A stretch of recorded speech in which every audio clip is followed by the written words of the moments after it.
사랑하는 행복한 교회 성도 여러분, 이 영상을 보시는 하나님 나라의 귀한 자녀 여러분, 오늘은 2022년 11월 2일 수요일입니다. 오늘 매일 성경 본문에서는 바벨론의 종교적 전통을 배우는 교육과정과 계명은 별다른 걸림돌이 되지 않고 왕의 음식과 포도주가 문제가 된다는 것입니다. 다니엘은 왕국의 음식으로 자신을 더럽히지 않겠다고 결심하고 이를 실천에 옮기기 위해 행동에 나섭니다. 바벨론 왕궁의 음식은 부정한 음식으로 이를 먹고 마시는 행위는 모세 율법을 위반한 것이었습니다. 가나안 땅에서 조상들이 지켜왔던 율법은 이방에서도 반드시 준수되어야만 했습니다. 오늘 본문을 나누어 보겠습니다. 1장 8절부터 16절, 왕의 음식을 거절하는 다니엘과 세 친구, 환관장을 찾아가는 다니엘, 감독관을 설득하는 다니엘, 허락받는 다니엘의 요청, 17절부터 20절, 성공적인 결말, 소년들에게 학문과 지혜를 주신 하나님, 다니엘에게 환상과 꿈의 해석 능력을 주신 하나님, 느부갓네살 앞에 선 소년들, 왕을 모시게 된 소년들, 바벨론의 지혜를 압도하는 소년들의 지혜, 21절 맺은 말, 고레스 왕 원년. 오늘 본문 다니엘 1장 8절부터 21절까지의 말씀을 듣고 다시 오겠습니다.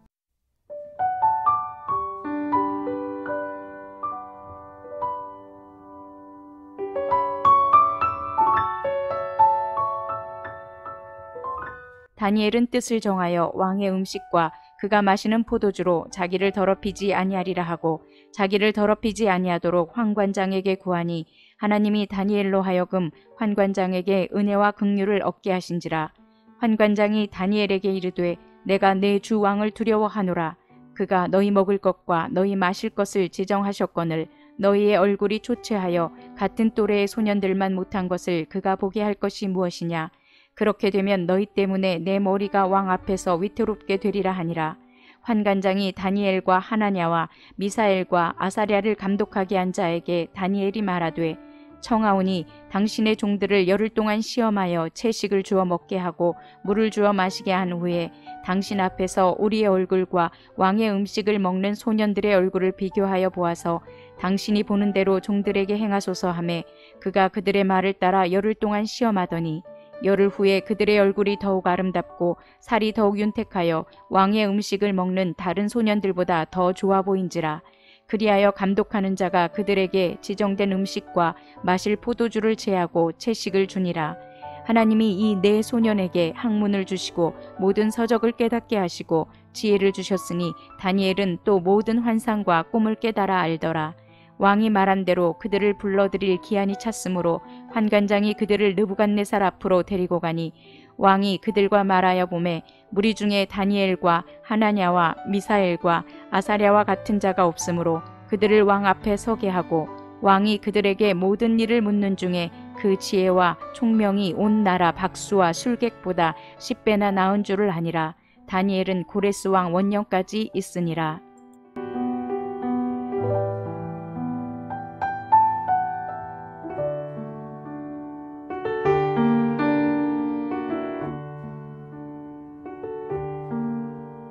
오늘의 시각에서 보면 왕의 음식과 포도주보다는 바벨론의 종교적 전통을 배워 바벨론 왕궁에서 박수나 술객으로 활동하는 것이 훨씬 더 위험하게 보일 수 있습니다.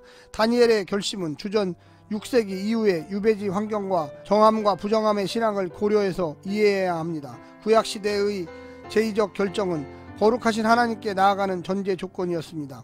부정한 자에게 하나님과의 교제는 화를 초래할 뿐이었습니다. 부정은 전이 되기 때문에 부정한 이방 땅에 사는 유대인들은 부정한 자들이 되고 따라서 하나님을 찾을 수 없었습니다. 한마디로 유대인들은 하나님 백성에게 잘린 자들이 된 것입니다. 유배 공동체는 이 문제를 가나안에서처럼 정함과 부정함에 관한 율법 준수로 해결했습니다. 특히 음식 규정의 준수가 이들에게는 율법 준수의 가늠자가 되었습니다. 이들은 음식 규정을 준수함으로써 자신을 이방인들로부터 구별하고 자신이 여호와께 속했음을 거듭 확인했습니다.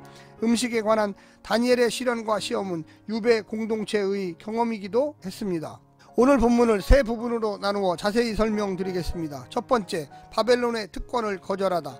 다니엘과 세 친구는 왕의 음식을 거절합니다. 이는 목숨을 건 반항이고 거역이었습니다. 제국의 혜택을 물리치고 자기 동족과 차별대어 받는 것을 거절했습니다. 그는 바벨론의 영화를 누리는 신하가 되기보다는 하나님의 백성이 되기를 선택한 것입니다. 왕의 산의 진미를 거절한 것만이 아니라 하나님을 버리면서까지 그의 백성이 되기를 거절한 것입니다. 하나님 나라의 가치관과 어긋날 때는 제국의 가치관을 수용할 수가 없습니다. 두 번째는 대담한 제안에 화답하시다.